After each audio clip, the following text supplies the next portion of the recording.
अवध नगरी अयोध्या मूल रूप से मंदिरों का शहर रहा है और यही है हिंदुओं के आराध्य श्री राम की जन्मभूमि। लेकिन अयोध्या और यहाँ बने श्री राम मंदिर को एक नहीं बल्कि कई बार आक्रमणों का सामना करना पड़ा था।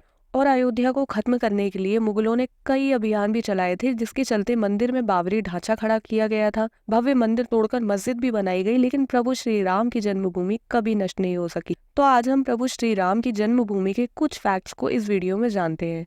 बाबर जो था वो भारत का पहला मुगल एम्परर था और ऐसा माना जाता है कि उसके एक जनरल मीर बाकी ने 1528 में एक मस्जिद बनवाई थी जिसका नाम था बाबरी मस्जिद। लेकिन उस समय की बुक्स और लिटरेचर में इवन इंक्लूडिंग बाबरनामा में इस मस्जिद का कोई मेंशन नहीं है। और इस मस्जिद का सबसे पहला जिक्र 17th सेंचुरी में हुआ है, जब ब्रिटिशर्स भारत में आए थे और एक आर्कियोलॉजिस्ट ने इस मस्जिद के अंदर जाकर एक प्लेट को पढ़ा था जिस पर लिखा था कि ये मस्जिद बाबर को डेडिकेटेड है। लेकिन अयोध्या की लोकल ट्रेडिशनल स्टोरी को देखे तो उसके अकॉर्डिंग औरंगजेब ने यहाँ पर मंदिर तोड़कर एक मस्जिद का कंस्ट्रक्शन करवाया था। लेकिन उस समय मंदिर मस्जिद जैसी कोई लड़ाई नहीं थी, बट 1855 में पहली बार मंदिर मस्जिद को लेकर दंगे चालू हुए।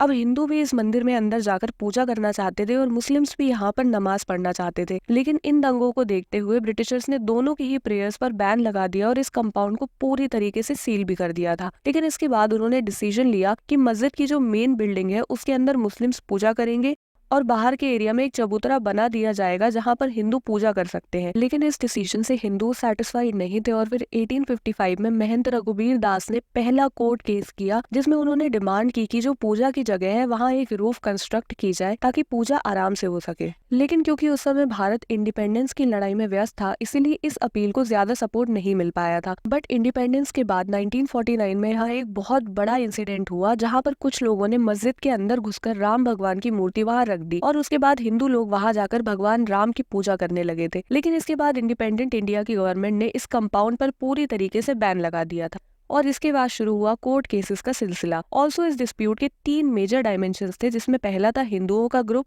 दूसरा था निर्मोही अखाड़ा और तीसरा था सुन्नी वक्फ बोर्ड जो कि मुस्लिम्स की साइड से लड़ रहे थे। अब कोर्ट में केसेस तो चल ही रहे थे, लेकिन साथ में विश्व हिंदू परिषद ने राम मंदिर के कंस्ट्रक्शन के लिए कमेटी बना दी, इस होप में कि जैसे ही कोई केस सेटल होगा वैसे ही मंदिर का कंस्ट्रक्शन चालू कर दिया जाएगा। 1986 में पहली बार फैजाबाद कोर्ट ने एक डिसीजन लिया जिसमें हिंदुओं को उस जगह पर पूजा करने की परमिशन दे दी गई, जिससे नाराज होकर मुस्लिम्स ने बाबरी मस्जिद एक्शन कमेटी बनाई और हिंदुओं ने भी एक ग्रुप बनाया विद द नेम रामलला विराजमान, जिन्होंने काफी एंड तक इस कोर्ट केस को लड़ा। अब 1990s में मिनिस्टर लाल कृष्ण आडवाणी ने सोमनाथ से लेकर यूपी तक की एक रथ यात्रा चालू की, जिसमें काफी सारे लोग जुड़ते गए और लाल कृष्ण आडवाणी जी को बिहार में अरेस्ट कर लिया गया, जिससे नाराज होकर बीजेपी ने जो उस समय की गवर्नमेंट को सपोर्ट दे रहा था उसे विड्रॉ कर लिया था और यूपी गवर्नमेंट ने सिक्योरिटी मैटर्स को ध्यान में रखते हुए वो लैंड अपने अंडर ले लिया था। लेकिन उसके बाद भी कई दंगे हुए और 1992 में हजारों की संख्या में लोग वहां पहुंचे और उन्होंने बाबरी मस्जिद पर चढ़कर पूरी मस्जिद को नष्ट कर दिया और वहां पर एक टेम्पररी राम मंदिर बना दिया।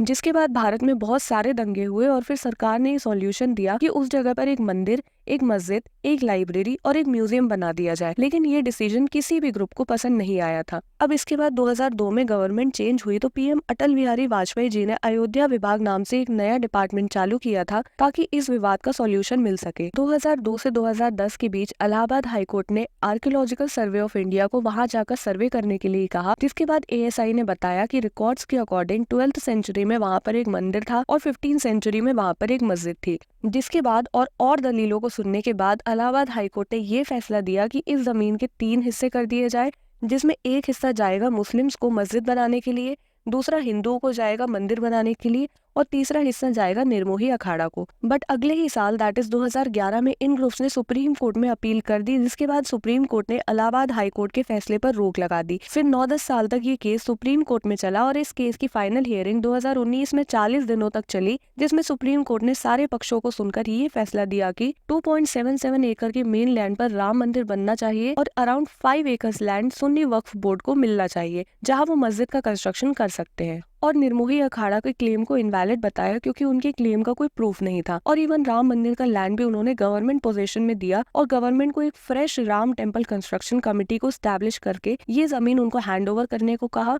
और ये जमीन उस कमेटी को मिलने वाले दिन ही वो 5 एकड़ की जमीन सुन्नी वक्फ बोर्ड को भी देने का डिसीजन लिया और इस डिसीजन के बाद मेजॉरिटी ग्रुप्स इससे सेटिस्फाई भी हो गए थे। इसके बाद शुरू हुआ राम मंदिर के कंस्ट्रक्शन का सफर, जो कि 2019 से 2024 के बीच बनकर तैयार हुआ। श्री राम जन्मभूमि तीर्थ क्षेत्र नाम के ट्रस्ट ने राम टेम्पल के कंस्ट्रक्शन को एग्जीक्यूट किया और इस मंदिर को अहमदाबाद के सोमपुर फैमिली ने डिजाइन किया है, जो कि बनने के बाद वर्ल्ड का 3rd लार्जेस्ट हिंदू टेम्पल बन गया है। ऑल्सो इस मंदिर को L&T ने फ्री में कंस्ट्रक्शन कंसल्टेंसी प्रोवाइड की है और इस मंदिर में अरुण योगीराज स्कल्प्टर की मूर्ति को चुना गया है। प्लस इस मंदिर के लिए अयोध्या में एक इंटरनेशनल एयरपोर्ट भी बनाया गया है और अयोध्या से कनेक्टिविटी को इंक्रीज कर दिया गया है ताकि टूरिज्म डेवलप हो सके। लेकिन इस मंदिर के बनने से अयोध्या का बहुत इकोनॉमिक डेवलपमेंट हुआ है और आगे भी और होगा। सो आई होप आपको ये वीडियो पसंद आई होगी और कल हो रहे राम मंदिर के इनॉग्रेशन में आप बढ़ चढ़कर हिस्सा लेंगे। So keep learning, keep growing.